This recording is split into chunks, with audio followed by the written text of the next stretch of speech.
اعوذ باللہ من الشیطان اللعین الرجیم بسم اللہ الرحمن الرحیم۔ خداوند متعال کا لاکھ لاکھ مرتبہ شکر کہ پروردگار عالم نے ایک دفعہ پھر ہمیں یہ شرف عطا کیا، یہ سعادت بخشی کہ ہماری زندگی میں ماہ مقدس ہے رمضان ایک دفعہ دوبارہ آ گیا۔ اس نعمت پر جتنا شکر ادا کریں اتنا کم ہے، کیونکہ اللہ سبحانہ و تعالیٰ نے بعض اوقات کو بعض دوسرے اوقات پہ فضیلت عطا کی ہے، بعض ایام کو بعض دوسرے ایام پہ فضیلت عطا کی ہے، بعض مہینوں کو بعض دوسرے مہینوں پہ فضیلت عطا کی ہے، بعض انسانوں کو دوسرے انسانوں پہ فضیلت عطا کی ہے، بعض انبیاء کو دوسرے انبیاء پہ فضیلت عطا کی، بعض جگہوں کو دوسری جگہوں پہ فضیلت عطا کی۔ یہ فضیلت جو عطا کی کیوں کی، اس کی فلسفی کیا ہے، اس کا مقصد کیا ہے، یہ خود خداوند متعال کو معلوم ہے۔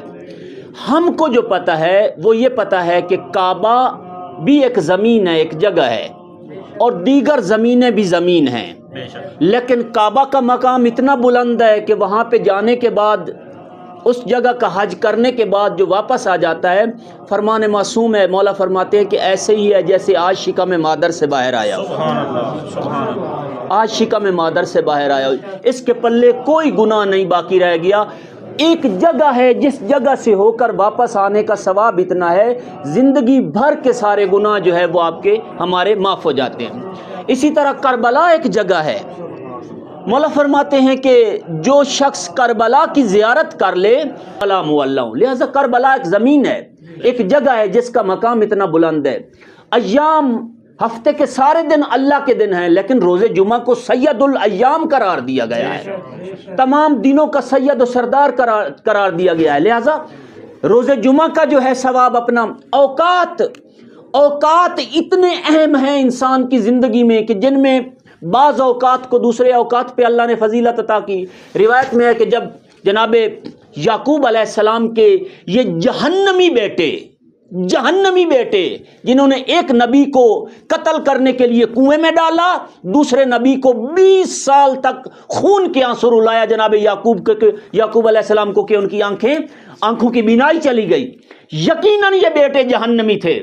جب جناب یعقوب کے جہنمی بیٹے باپ کے پاس آئے اور آ کر کہا کہ یا ابانا استغفر لنا ذنوبنا انا کنا خاطئین، کہ بابا جان ہمارے ان گناہوں کی آپ توبہ کریں، آپ معافی مانگے، اس لیے کہ ہم گناہ کار ہیں اور خطا کار ہیں۔ تو روایت بتاتی ہے کہ جناب قرآن فرماتا ہے کہ جناب یعقوب علیہ السلام نے فرمایا سوف تغفر لکم، میں ان قریب تمہارے لیے دعا کروں گا۔ اسی وقت دعا نہیں کی، نبی خدا نے اسی وقت دعا نہیں کی، فرمایا میں ان قریب تمہارے لیے دعا کروں گا۔ صادق آل محمد فرماتے ہیں کہ اخرہا الی السحر الجمعہ، جناب یعقوب نے دعا کو روکے رکھا یہاں تک کہ شب جمعہ کی، لیلۃ الجمعہ کی تہجد کا وقت آیا تو جناب یعقوب نے دعا کی، بیٹے جہنمی سے جنتی ہو گئے، دعا قبول ہو گئی۔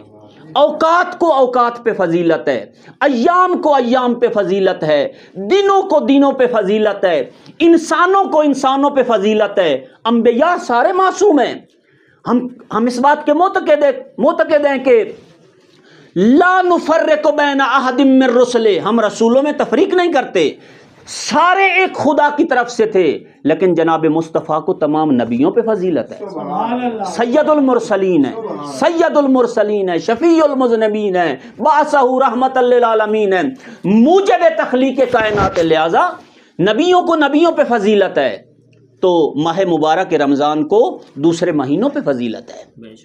روایت میں ہے کہ ماہ مبارک رمضان اس موجب احترام تھا، یہ ماہ مقدس واجب الاحترام تھا، لیکن ماہ مبارک رمضان میں جو یہ روزے کی ریاضت ہے یہ مخصوص تھی فقط انبیاء کے لیے، فقط انبیاء کے لیے روزے تھے، ان کی امتوں کے لیے نہ تھے۔ یہ امت مصطفی کی شان ہے کہ پروردگار عالم نے جو پچھلے انبیاء کو عطا کیا تھا وہ اس امت کو عطا کر دیا، وہ اس امت کو عطا کر دیا۔ اللہ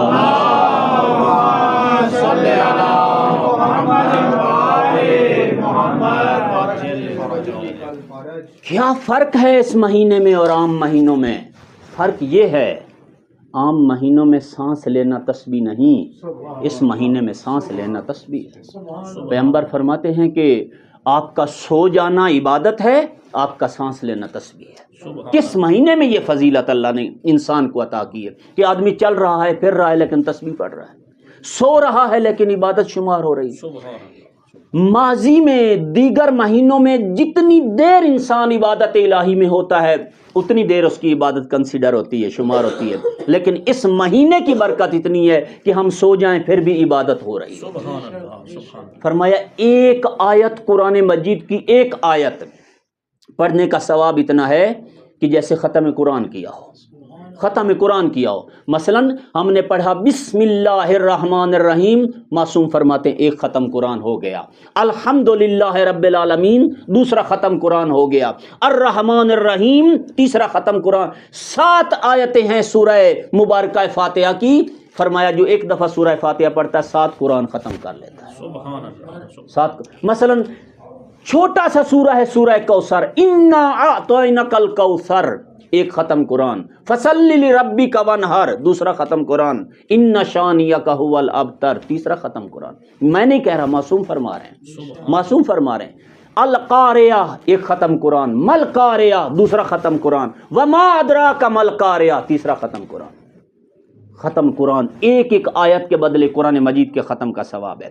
لہٰذا فرماتے ہیں کہ یہ سعادت اس مہینے کی وجہ سے انسان کو ملی ہے، اس مہینے کی برکت۔ جیسے حج پہ کوئی گیا تو سارے گناہ معاف ہو گئے، اسی طرح سے جس نے اس مہینے کا احترام کیا اس کو پروردگار عالم نے اس قدر نیکیاں عطا کی کہ اس کی سانس لینا عبادت ہو گئی اور سو جانا جو ہے وہ عبادت ہو گیا اور سانس لینا تسبیح ہو گیا۔ سبحان اللہ۔ یہ اس مہینے کی، یہ ایام اور اوقات کی برکت ہے جو پروردگار عالم نے عطا کی ہیں، یہ اس مہینے کی برکت ہے کہ جس کے اندر پروردگار عالم نے بخشش کے دروازے کھول دیے ہیں اور جہنم کا دروازہ بند ہو گیا ہے، شیطان کو زنجیروں سے جکڑ دیا گیا ہے۔ اس وقت اگر کوئی گناہ کرتا ہے تو اس کا بیرونی شیطان نہیں، اس کے اندرونی شیطان نے اس کو گناہ کیا، اس کے اندرونی شیطان۔ باہر کے شیطان کو پروردگار نے زنجیروں میں باندھ دیا ہے، اب وہ کسی کو اس مہینے میں آ کر گمراہ نہیں کرتا۔ بہرحال آگے بڑھتے ہیں کہ یہ مہینہ بہت بڑا برکت والا مہینہ ہے، بہت بڑا شان والا مہینہ ہے، بہت بڑا مقام والا مہینہ ہے۔ اس مہینے کے بارے میں پیغمبر گرامی اسلام نے کچھ ہدایت فرمائی، صلوات پڑھ لیجئے مولانا۔ صلی علی محمد وآل محمد۔ پیغمبر گرامی اسلام نے فرمایا سبحان اللہ ماذا تستقبلون، معلوم ہے کون آ رہا ہے؟ صحابیوں نے کہا یا رسول اللہ کسی دشمن کے آنے کا کے حملے کا کوئی خطرہ ہے، کسی دشمن کے حملے کا کوئی خطرہ ہے یا کوئی وحی نازل ہونے والی ہے؟ پیغمبر گرامی اسلام نے فرمایا ماہ رمضان آ رہا ہے، ایسا مہینہ کہ جس میں تمام افراد کو بخشش مل جائے گی۔ تھوڑا سا انسان کوشش کرے، تھوڑا سا کوشش کرے، رحمت خدا کے دروازے جو ہیں وہ کھلے ہیں، وہ رحمت خدا میں چلا جائے گا، زندگی بھر کے گناہ معاف ہو جائیں گے، زندگی بھر کے گناہ معاف ہو جائیں گے۔ فرمایا کہ اس مہینے کی شب کو جس وقت یہ ماہ شروع ہونے والا تھا تو پیغمبر گرامی اسلام نے اول ماہ رمضان کو ایک دعا پڑھی کہ اس دعا میں فرمایا اللہم احلہ علینا بالامن، پالنے والے اہل یعنی ہلال سے نکلا اہلہ، اس ہلال کو، اس چاند کو کہ جو ماہ مبارک رمضان کا چاند ہے، اس چاند کو ہمارے لیے امن کا چاند قرار دے۔ امن اسلام کے اندر پہلی اور بنیادی ضرورت ہے دین کی اور انسان کی۔ جو انسان کی مثلا پہلی ضرورت آکسیجن ہے، دوسری ضرورت جو ہے غذا ہے، تیسری ضرورت لباس ہے، اس کے ساتھ ساتھ امن ہونا انسان کے لیے انتہائی ضروری ہے۔ امن ہے تو ہم عبادت الہی انجام دے رہے ہیں، اگر یہیں پہ امن نہ ہو تو ہم کیسے یہاں پہ بیٹھیں گے؟ خطرہ ہے، ہر وقت خطرہ ہے، ہر بند نہیں معلوم اتنے لوگ یہاں پہ تشریف لے آئیں گے یا نہیں لے آئیں گے۔ بہرحال رسول خدا نے فرمایا پالنے والے اس مہینے کو ہمارے لیے باعث امن قرار دے، باعث امن قرار دے۔ پھر فرمایا کہ والایمان، امن ایسا امن کہ جو ایمان کی حالت میں ہو۔ یعنی بہت سارے لوگوں کے پاس امن ہے لیکن ایمان نہیں ہے۔ بہت سارے لوگ ہندو کے لیے بھی ماہ رمضان آیا ہے، ہندوستان میں امن بھی ہے، ممکن ہے پاکستان کی نسبت ٹیررزم اور دہشت گردی ہندوستان میں کم ہو، امریکہ میں امن ہے، لیکن ایمان کی کمی ہے، ایمان کی کمی ہے کہ جس کی وجہ سے آج ان کی سوسائٹی کا حال یہ ہو گیا کہ جو ہماری آنکھوں کے سامنے ہے کہ فیملی سسٹم وہاں پہ تباہ ہو چکا ہے، فیملی سسٹم وہاں پہ تباہ ہو چکا ہے۔ تو پیغمبر نے فرمایا کہ اس مہینے کو ہمارے لیے خدایا باعث امن قرار دے، نہ فقط امن بلکہ امن کے ساتھ ساتھ باعث ایمان قرار دے۔ اللہم احلہ علینا بالامن والایمان والسلامہ، پالنے والے اگر ایمان بھی ہو، امن بھی ہو لیکن سلامتی نہ ہو، پھر بھی میں اس مہینے سے اس قدر کسب فیض نہیں کر سکتا جیسے مجھے کرنا چاہیے۔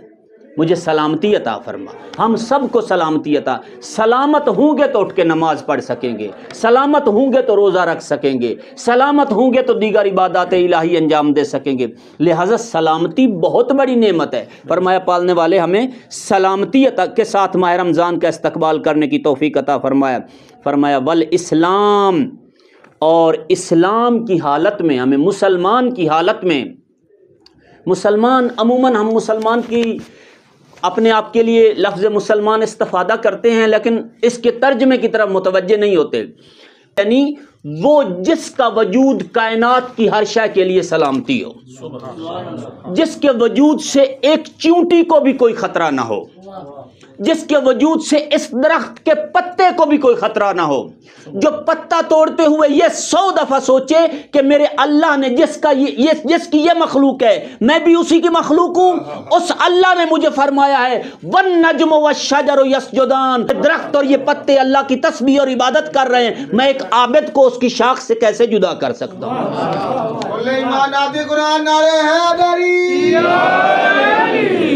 مسلمان وہ یعنی جو درخت کا پتا بھی بغیر ضرورت کے نہیں توڑتا، ایک چیونٹی کو پاؤں کے نیچے نہیں روندتا، یہ سوچ کر اگرچہ اس کی ننھی سی جان ہے لیکن اس کو بھی اتنی ہی جان پیاری ہے جتنی مجھ کو پیاری ہے، نہیں مجھے کس نے اجازت دی ہے کہ میں چیونٹی کو۔ لہٰذا پیغمبر فرماتے پالنے والے ماہ رمضان کا استقبال اس حالت میں کرنے کی توفیق عطا فرما کہ میں حقیقت میں ایک مسلمان بن کر ماہ رمضان کا استقبال کروں، ماہ مبارک رمضان کا استقبال مسلمان بن کر کروں۔ پھر فرمایا کہ صلوات پڑھنے والے محمد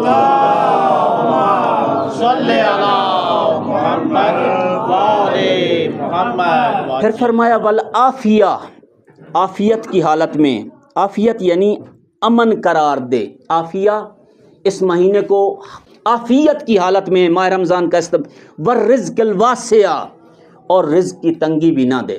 مولا فرماتے ہیں کہ اگر ایک دروازے سے فقر داخل ہوتا ہے دوسرے دروازے سے ایمان خارج ہو جاتا ہے۔ اس سے بچنے کے لیے انبیاء نے دعائیں مانگی ہیں۔ یہ فقر میں دین پر ثابت قدم رہنا نبیوں کا کام ہے، معصومین کا کام ہے، عام آدمی کے بس کی بات نہیں ہے کہ فقر اور غربت کے اندر جو ہے وہ دین۔ لہٰذا فرمایا بالرزق الواسع۔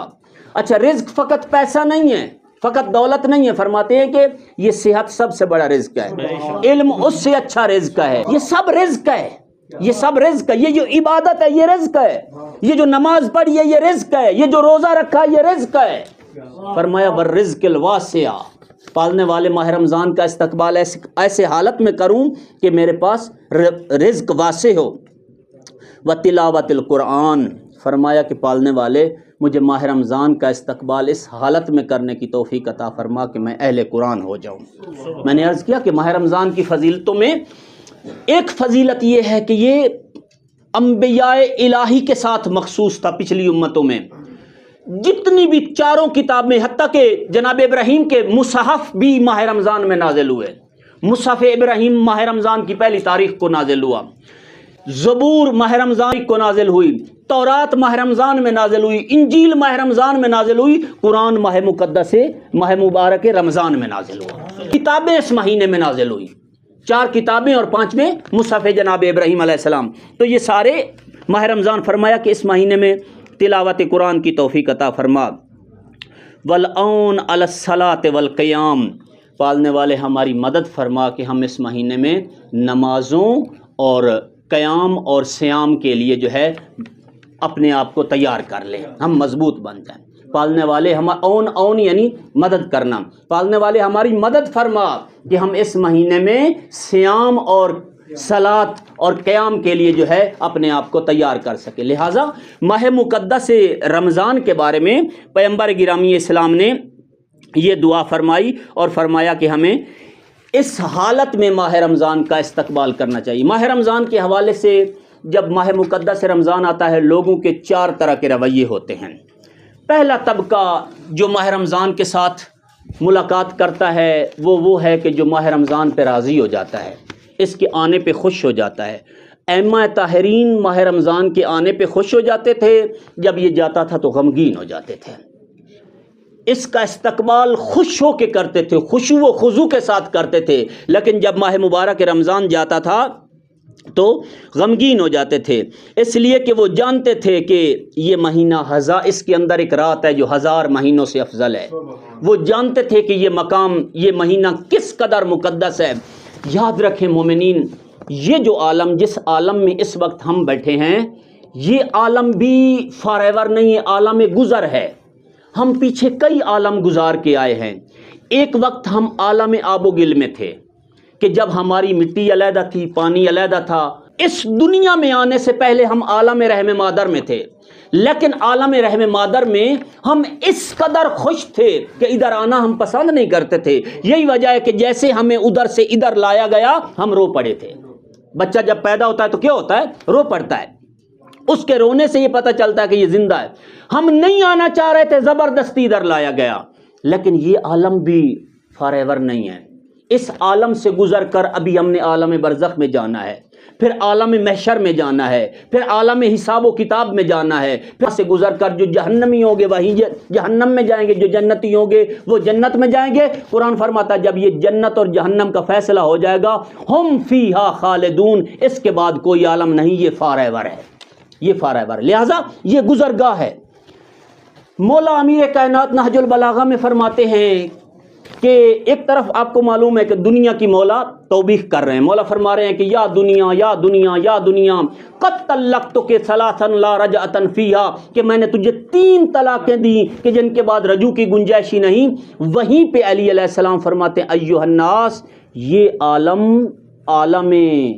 آب و گل سے بھی افضل ہے، عالم عہد و پیمان سے بھی افضل ہے، عالم زر سے بھی افضل ہے، عالم ارواح سے بھی افضل ہے، عالم رحم مادر اور صلب پدر سے بھی افضل ہے، عالم برزخ سے بھی یہ عالم افضل ہے، یہاں تک کہ عالم محشر سے بھی افضل ہے، عالم جنت سے بھی افضل ہے۔ یہی عالم جس میں اس وقت ہم بیٹھے ہیں۔ مولا آپ تو خود اس دنیا کی توبیخ کر رہے ہیں اور آپ فرما رہے ہیں کہ یہ عالم سارے عالموں سے افضل ہے، وجہ کیا ہے؟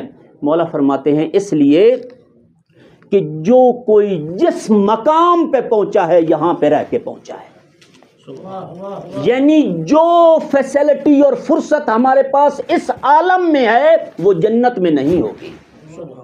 جنت میں یا اللہ کہنے سے ہمارا مقام بلند نہیں ہوگا، لیکن یہاں پہ ایک صلوات پڑھنے سے جو مقام بلند ہوتا ہے وہ صاحب صلوات ہی جانتے ہیں کہ کتنا بلند ہوتا ہے۔ صلوات پڑھیں محمد